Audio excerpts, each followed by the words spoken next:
1 Samuel capítulo 30, versículo 24, lemos: Quem vos daria ouvidos nisso? Porque qual é a parte dos que descem à peleja? Tal será a parte dos que ficam com a bagagem. Receberão partes iguais. A batalha tinha corrido bem para Davi e para os seus homens. Eles não só recuperaram os seus rebanhos e as suas manadas, mas também os rebanhos e as manadas tomados pelos amalequitas em outros raids. Os amalequitas não tinham ferido os seus cativos, tendo antes a intenção de os vender como escravos. A sua libertação foi causa para celebração.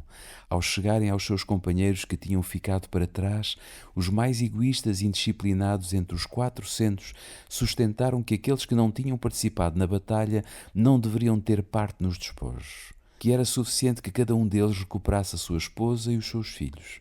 Mas Davi não permitiu tal arranjo. Não fareis assim, irmãos meus, disse ele, com o que nos deu o Senhor. Porque qual é a parte dos que desceram à peleja, tal será a parte dos que ficaram com a bagagem. Receberão partes iguais. Assim a questão estava resolvida e veio a tornar-se num estatuto em Israel de que todos os que estivessem ligados com honra a uma companhia militar deveriam partilhar os despojos em igualdade com aqueles que se tinham efetivamente empenhado no combate. Este estatuto não se originou com Davi.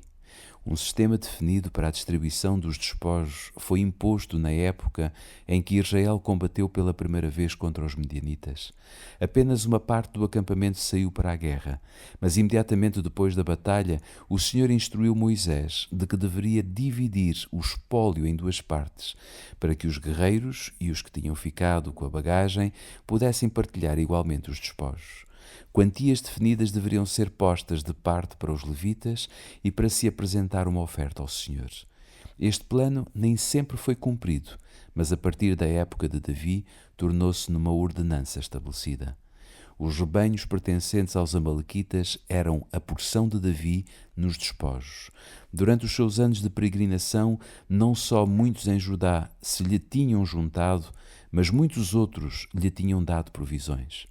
Até ao presente, ele tinha estado impossibilitado de compensar essas pessoas pela sua bondade. Agora, na sua primeira oportunidade, ele enviou-lhes porções liberais do seu abundante despojo. A liberalidade é o numerário do céu.